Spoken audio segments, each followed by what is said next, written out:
Hello guys, I am Piu. Welcome back to my YouTube channel. তোমরা সবাই কেমন আছো? আশা করি খুব খুব ভালো আছো। আমি ঘুরতে গেছিলাম দীঘাতে। তো এই দীঘাতে আমি কী কী করলাম, কিভাবে ঘুরলাম, সমস্ত কিছু আজকে এই ভিডিওটা নিয়ে। আমরা দীঘাতে গেছিলাম মাত্র 2 দিনের জন্য। আর যে রুমটা আমাদের দেওয়া হয়েছিল সেই রুমটা পার ডে 900 টাকা করে নিয়েছিল। আর রুমটা ভালোই পরিষ্কার ছিল, মোটামুটি ভালোই পছন্দ হয়েছিল। 2 দিন থাকার জন্য যথেষ্ট এই রুমটা। আর আমাদের এই রুমটা ছিল না জানালার পাশে, সুন্দর হাওয়া আসছিল, কোনো অসুবিধা তেমন ছিল না। আর আমরা যে হোটেলটা উঠেছিলাম, মানে যে শুভশ্রী হোটেলটার নাম, এই হোটেলটা ওল্ড দীঘাতে ছিল, নিউ দীঘাতে না। আর ওল্ড দীঘাতে আমরা গিয়েছিলাম, কিন্তু আমরা সমস্ত জায়গা ঘুরেছিলাম, সমস্ত কিছু দেখেছিলাম। তো তোমরা এই পুরো ভিডিওটা দেখতে থাকো। আমরা যেহেতু 4তলাতে ছিলাম, তো সেখানের ব্যালকনি থেকে নিচটা দেখতে খুব সুন্দর লাগছিল, মানে চারিদিকে সমস্ত বিল্ডিংগুলো দেখা যাচ্ছিল। তারপরে সেখান থেকে ফিরে আমরা চলে এসেছিলাম সকালে টিফিন করতে। তো সকালের টিফিনে লুচি, আলুর তরকারি ছিল আর মুড়িও ছিল সাথে। তো তারপরে আমি ঘুরতে যাওয়ার জন্য রেডি হচ্ছিলাম, সমুদ্রের ধারে যাব বলে। তারপরে এই 4তলা থেকে নামতে যে কি কষ্ট হয় মাত্র ভগবান জানে, আর তোমরাই জানো আর আমিই জানি। যাই হোক, তারপরে নামলাম, নেমে নিয়ে আমরা সবাই মিলে চললাম সমুদ্রের ধারে। খুব সুন্দর লাগছিল জায়গাটা দেখতে, পুরো অসাধারণ যেটাকে বলে। আমরা সেখানে গিয়ে অনেক এনজয় করেছি, প্লাস অনেক ভিডিও করেছি। মানে বলতে গেলে খুব খুব খুব আনন্দ হয়েছে। আর অনেকক্ষণই সেখানে ছিলাম, দেখেছি, ঘুরেছি। চারিদিকে এত মানুষ, এত মানুষ, মানে একা ভিডিও করা যাচ্ছে না। প্লাস মনে হচ্ছে যেন পৃথিবীর সব মানুষ এখানে চলে এসেছে, এরকম মনে হচ্ছে।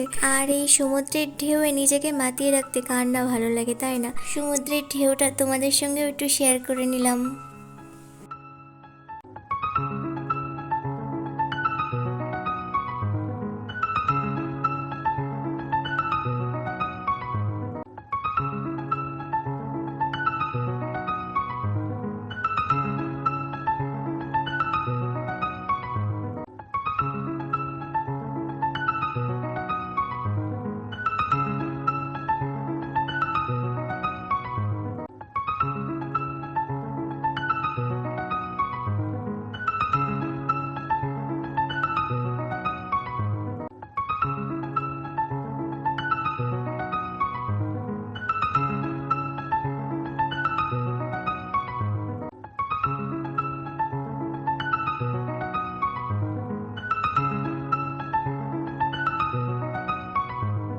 তারপর সমুদ্রের ধার থেকে আমরা যে হোটেলে উঠেছিলাম সেই হোটেলের আমাদের রুমে চলে এসেছিলাম।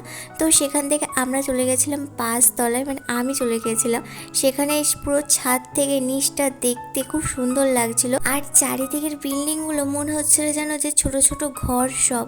আর দূর থেকে সমস্ত কিছু দেখা যাচ্ছিল, কোথায় কি আছে।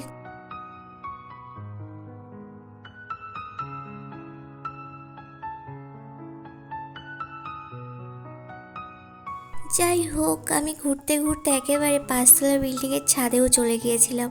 কি আর করা যাবে, এবার নিচে যাওয়া যাক, মানে আমাদের রুমে যেখানে 4তলায়। আর সবাই এখানে জামা কাপড় সব মিলছে। তারপরে এই বিল্ডিংয়ের যত রুমের বেড কভার থেকে শুরু করে সমস্ত কিছু এখানে মিলছে। তারপরে সেখান থেকে চলে গেছিলাম নিজেদের রুমে। তো রুমে গিয়ে লাঞ্চটা করে নিয়েছিলাম, যেহেতু খুব খিদে পেয়েছিল। যাই হোক, এখানে টাটা দিয়ে পুরো একদম বিকালের পার্টে দেখা হচ্ছে। তো বিকালে চলে গেছিলাম জগন্নাথ মন্দিরে, সেখান থেকে চলে গেছিলাম নিউ দীঘাতে। আর এই নিউ দীঘাতে গিয়ে চারিদিকে পুরো মেলার মতন যেটাকে বলে, মানে পুরো একদম কুড়ির জিনিসপত্র থেকে শুরু করে সমস্ত কিছুই আছে। তো তারপরে নিউ দীঘা থেকে হাঁটতে হাঁটতে আমরা ওল্ড দীঘাতে চলে এসেছিলাম। আর যা হাওয়া, মনে হচ্ছিলো যেন আমাদের হাওয়াতে উড়িয়ে নিয়ে চলে যাচ্ছে। আমি এই ভিডিওটা করেছিলাম 22শে এপ্রিল, মানে আমি যেদিন গিয়েছিলাম সেই দিনকে। আর নিউ দীঘা থেকে ঘুরে নিজেদের রুমে চলে এসেছিলাম। যাই হোক, দেখা হবে নেক্সট পার্টে, নেক্সট ভিডিওতে কী কী করলাম। তো টাটা, বাই বাই। ভিডিওটা ভালো লাগলে লাইক, কমেন্ট, শেয়ার করবে, সাবস্ক্রাইব করতে ভুলবে না।